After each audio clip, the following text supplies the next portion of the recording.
Shalom. Ya, hari ini saya dapat tema ketika batasan diuji oleh atasan. Ya, kalau kita ngeliatin batasan, berarti di sini lagi ngelihat di mana posisi kita. Ya, hidup ini selalu ada banyak sekali alasan membuat orang tidak ingin dibatasi. Semua orang ingin melakukan apa yang menjadi keinginan dia, yang ingin dia mau. Tapi waktu kita berjalan hari demi hari, ternyata hidup kita ada batasan-batasan yang harus kita taati.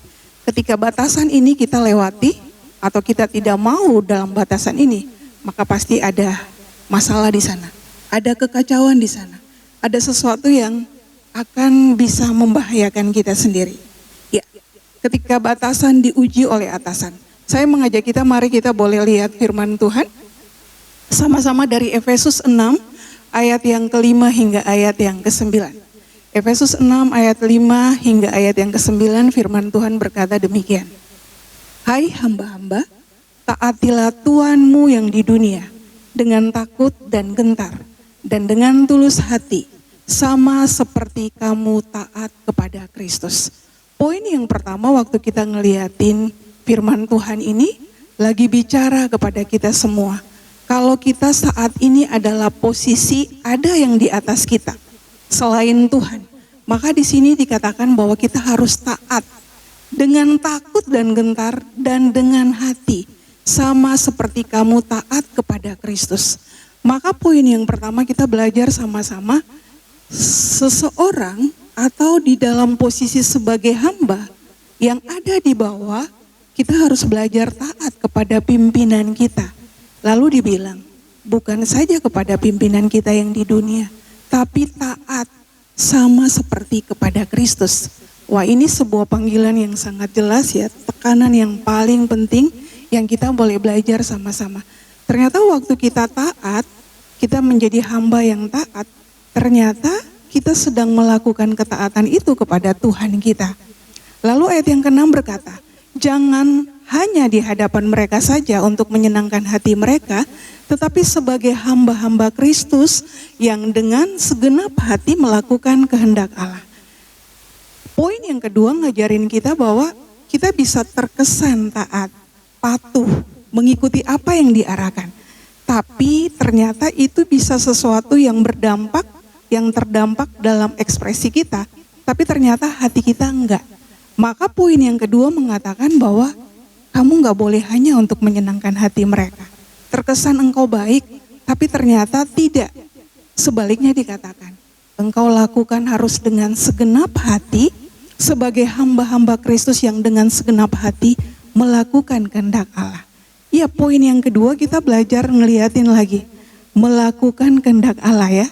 Jadi sesuatu yang bisa tidak terlihat oleh manusia, tapi terlihat oleh Allah. Lalu yang ayat yang ke-7 berkata, dan yang dengan rela menjalankan pelayanannya seperti orang-orang yang melayani Tuhan dan bukan manusia. Ayat yang ke-7 berkata bahwa waktu kita melakukan ketaatan kita, mengerjakannya dengan sungguh-sungguh, ternyata kita sedang melayani Tuhan. Dan bukan hanya melayani pimpinan kita atau perusahaan yang kita layani atau pelayanan yang sedang kita kerjakan, tapi kita sedang melayani Tuhan. Lalu ayat yang ke-8 berkata, kamu tahu bahwa setiap orang, baik hamba maupun orang merdeka, kalau ia telah berbuat baik, ia akan menerima balasannya dari Tuhan. Jadi kalau di kantor kita lakukan yang baik, yang benar, tanggung jawab kita dikerjakan, pasti ada apresiasi. Minimal di akhir bulan kita akan mendapatkan upah daripada pekerjaan yang kita lakukan. Tapi di sini dibilang menerima balasannya dari Tuhan. Sesuatu yang melebihi apa yang kita terima secara materi ya. Jadi di sini kita bisa melihat apapun yang kita lakukan sebagai orang yang percaya, kita sedang melihat kita sedang melayani Tuhan. Dan balasannya itu adalah dari Tuhan. Indah banget ya kalau semua kita melihat ini. Dan kamu Tuhan, perbuatlah demikian juga terhadap mereka dan jauhkanlah ancaman. Ingatlah bahwa Tuhan mereka dan Tuhan kamu ada di surga dan ia tidak memandang. Jadi yang selanjutnya disimpulkan, kalau di dunia kita punya pimpinan, Tapi pimpinan kita juga harus ingat bahwa dia juga punya pimpinan, atau Tuhan itu adalah pemimpin kita yang memandang kita, yang melihat kita, dan kita harus bertanggung jawab di sana. Iya ya, jadi Efesus 6 ayat 5 sampai 9 boleh menolong kita sama-sama ngelihatin. Pekerjaan kita itu adalah pilihan atau yang ditentukan oleh Allah, dan kita sedang mengerjakannya bukan saja kepada manusia, tapi juga melakukannya sama seperti kita melakukannya pada Allah. Dan upahnya atau konsekuensinya, harganya, itu semuanya akan mendapat balasan dari manusia maupun Tuhan. Kemudian yang selanjutnya, kita bisa melihat Kisah Para Rasul 5 ayat 29, ini mengingatkan kita tentang Petrus dan para rasul. Waktu mereka memberitakan Injil, tanggung jawab mereka memberitakan Injil.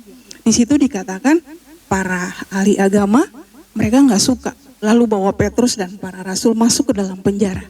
Di tengah-tengah himpitan, kesesakan yang mereka alami, Allah mengutus malaikatnya lalu mereka dibebaskan.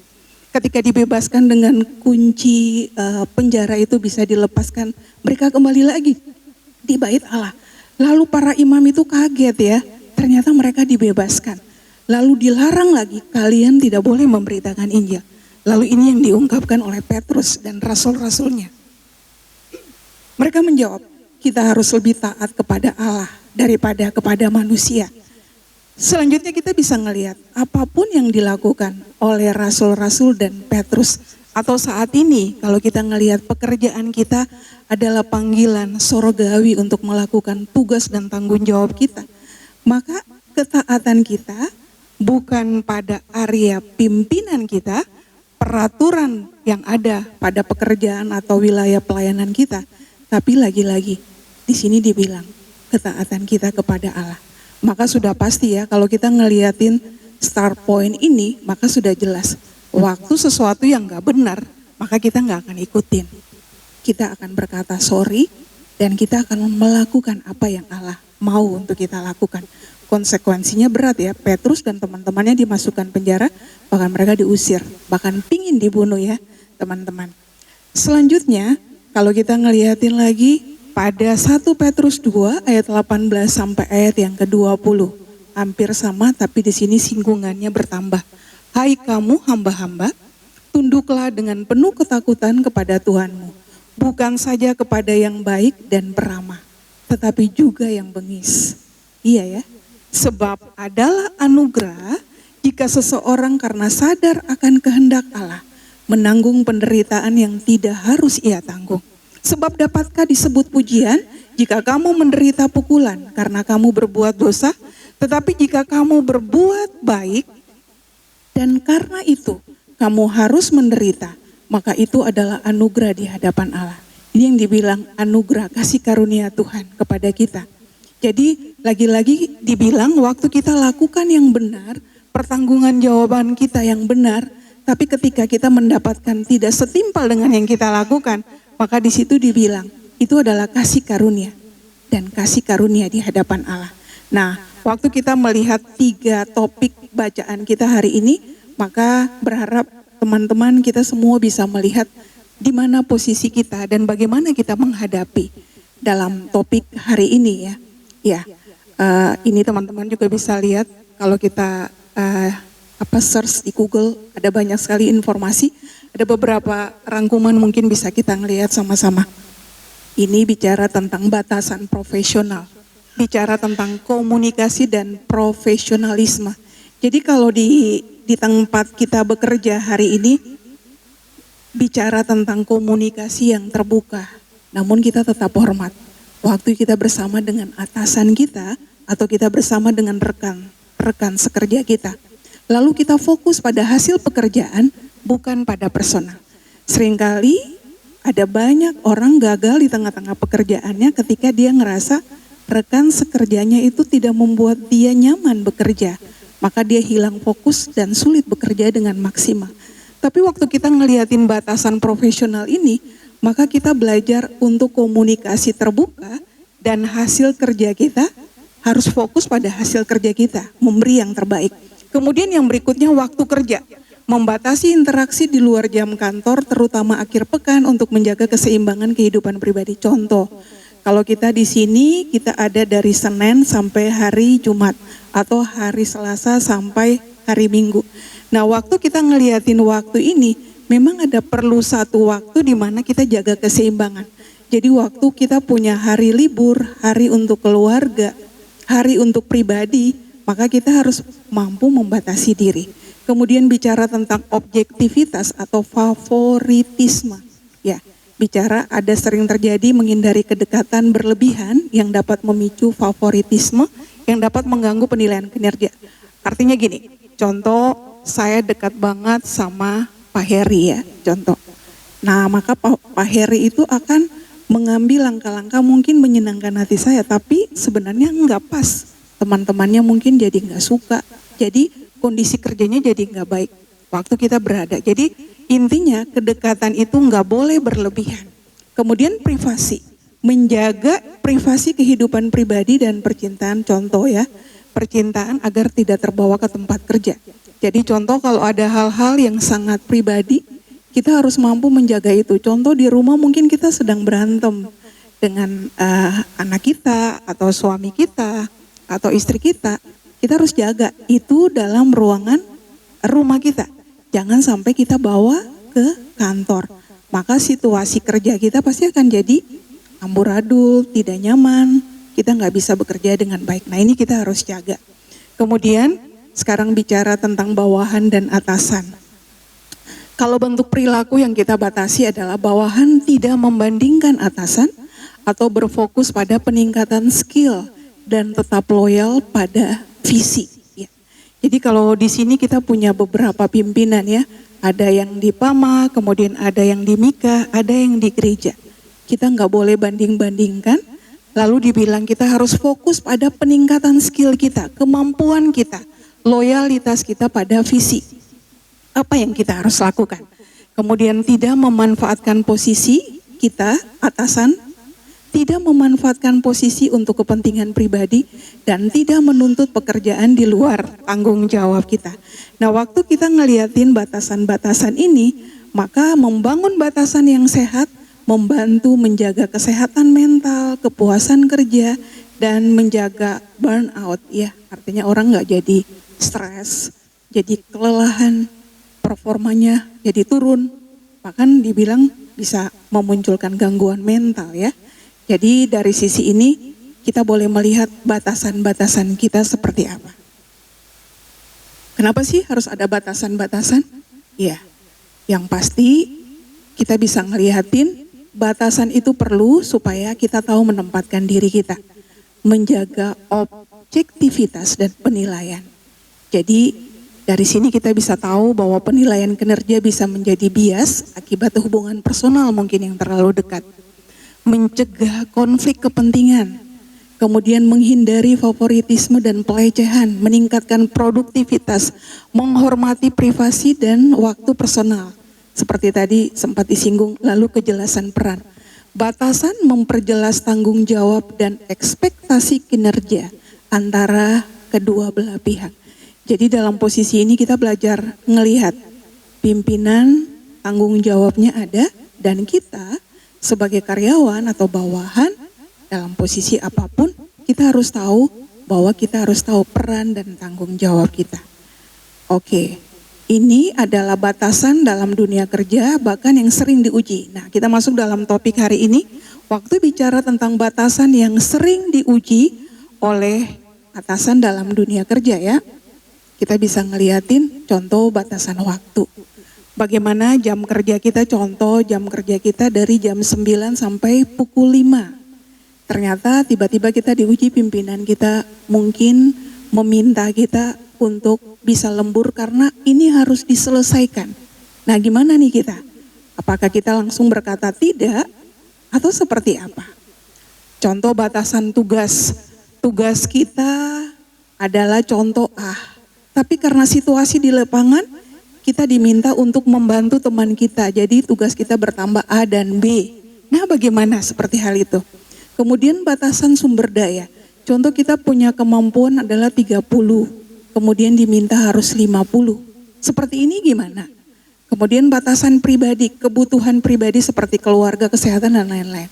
Contoh kita punya acara keluarga yang harusnya kita udah ambil cuti, contoh aja nih. Contoh kita udah ambil cuti di hari Selasa, tiba-tiba ada situasi di mana itu memang membutuhkan kehadiran kita karena kita bertanggung jawab di sana. Dan waktu kita ngelihat ternyata ada fleksibilitas yang kita bisa ambil. Apakah kita akan tetap masuk atau kita tetap berkata tidak, padahal peran kita sangat difungsikan. Nah itu seperti apa? Kemudian batasan profesional, etika kerja, kode etik perusahaan. Artinya harus berkata ya ketika itu harus kita lakukan dan berkata tidak ketika itu salah. Nah batasan-batasan yang diuji ini bagaimana sih kita menghadapinya? Nah ada beberapa tips yang bisa menolong kita tetap tenang dan profesional. Dalam arti tidak membiarkan emosi mengambil alih, tetap tenang dalam profesional dalam menghadapi situasi tersebut. Contohnya seperti yang tadi saya contohin, bicara tentang waktu. Karena kegiatan kita adalah harus mulai dari jam 9, tapi tiba-tiba ada desakan di mana contoh ada tim MMT yang harus berangkat pada pukul 6 pagi. Nah gimana nih? Nah maka tim dari tim Mika yang ada harus bersedia memberi waktu, harus repot mungkin cek di bandara, contoh seperti seorang ajan yang mungkin bantu membawa mobil harus pagi hari. Nah bagaimana dalam hal ini? Kemudian kita menjaga emosi tapi dibangun kerjasama yang baik, komunikasi yang baik sehingga itu boleh terjadi dengan baik. Komunikasikan dengan jelas. Jelaskan batasan Anda dengan jelas dan sopan kepada atasan. Pastikan Anda menjelaskan alasan di balik batasan tersebut. Kemudian tawarkan solusi alternatif. Jadi contoh kita punya pekerjaan itu hari ini, contoh reformata, deadline-nya hari ini, harus naik juga hari ini. Tiba-tiba kita diminta tolong mengerjakan hal yang lain. Selama itu bisa disampaikan, kita bisa sampaikan. Ibu saya akan bantu mengerjakannya, tapi setelah saya menyelesaikan deadline saya. Itu ada tawaran solusi alternatif yang kita bisa berikan. Kemudian tegakkan batasan dengan tegas. Jika atasan terus meminta Anda untuk melanggar batasan, tegakkan batasan tersebut. Di sini ada catatan, dengan tegas dan sopan. Lagi-lagi kita menghormati otoritas. Dokumentasikan percakapan, catat percakapan dengan atasan, termaksud tanggal, waktu, dan detail percakapan, ini dapat membantu kita ada masalah di masa depan. Artinya kita punya data yang cukup sehingga komunikasi itu bisa tercapai dengan jelas. Akhirnya ketika kita melihat topik hari ini teman-teman, kita ngeliatin sorotan dari firman Tuhan, kita melihat sesuatu yang terjadi dalam dunia real kerja kita, maka ada 3 kesimpulan yang bisa kita ambil. Yang pertama, menghormati otoritas. Mari kita belajar bahwa waktu posisi kita hari ini bukan pimpinan, maka kita menghormati pimpinan kita dengan hormat dan melakukan apa yang harus kita lakukan. Kemudian yang kedua, kita jujur bertindak. Ketika ada yang salah di sana, kita boleh berkata dengan benar, bersikap dengan benar, tapi tetap menghormati otoritas yang ada. Kemudian yang ketiga, tetap melakukan tugas peran dengan penuh tanggung jawab seperti untuk Tuhan. Ya, kalau kita hanya beralih hanya pada manusia, maka bisa saja mungkin mengecewakan karena tidak akan pernah memuaskan seseorang. Tapi waktu kita ngeliatin tanggung jawab ini seperti kita untuk Tuhan, maka kita akan memberi yang maksimal. Kita akan tahu bahwa Tuhan melihat segala motif kita, Tuhan tahu apa yang kita pikirkan, dan Tuhan tahu apa yang kita kerjakan. Ketika mungkin kurang apresiasi di sana, kurang dihargai di sana, tapi kita tahu waktu yang benar kita lakukan, maka ada Tuhan yang dibilang tadi memberikan balasan yang baik buat kita. Akhirnya semangat hari ini buat kita, posisi kita bukanlah kebetulan, melainkan sebuah pemilihan dan penetapan oleh Allah sendiri. Kalau kita ngeliatin posisi ini bukan hanya kebetulan, tiba-tiba kita bisa ada di Mika, kita ada di Pama, kita ada di gereja, maka sesuatu itu akan biasa saja. Tetapi ketika kita ngelihat ada pemilihan dan penetapan Allah, secara langsung buat kita yang tidak kita sadari, maka kita akan melihat kepemimpinan tertinggi itu ada pada Allah. Dan Dia akan pasti menolong, bertindak, dan menyertai anak-anaknya. Kemudian yang berikutnya, pekerjaan sebagai panggilan ilahi. Kalau kita lihat dari Efesus 6 tadi, 6b sampai 7, seperti engkau melayani Tuhan. Dan bagaimana engkau melihat Tuhan yang melihat engkau. Tuhan yang memberi upah itu. Maka kita akan melihat pekerjaan itu panggilan ilahi. Sebuah sukacita, siapa sih saya? Kok saya bisa dipanggil, diberi kepercayaan, diberi tanggung jawab oleh Tuhan. Maka kita akan melakukan itu dengan penuh rasa syukur, dengan penuh sebuah kekuatan yang besar dari Tuhan untuk mengerjakan itu hingga tuntas. Kemuliaan Allah dinyatakan oleh melalui karyamu. Hari ini siapapun kita dengan peran yang ada, Tuhan memberikan banyak potensi-potensi yang Tuhan percayakan buat kita. Apapun itu, dengan cara berpikir kita, kemampuan berkomunikasi, kemampuan kita berelasi, mari kita pakai itu dan kemuliaan Allah dinyatakan. Lagi-lagi karena kita tahu Dia yang memanggil kita, Dia yang memberikan kesempatan kita ada pada posisi di mana kita ada, dan Dialah yang memelihara dan memberkati kita.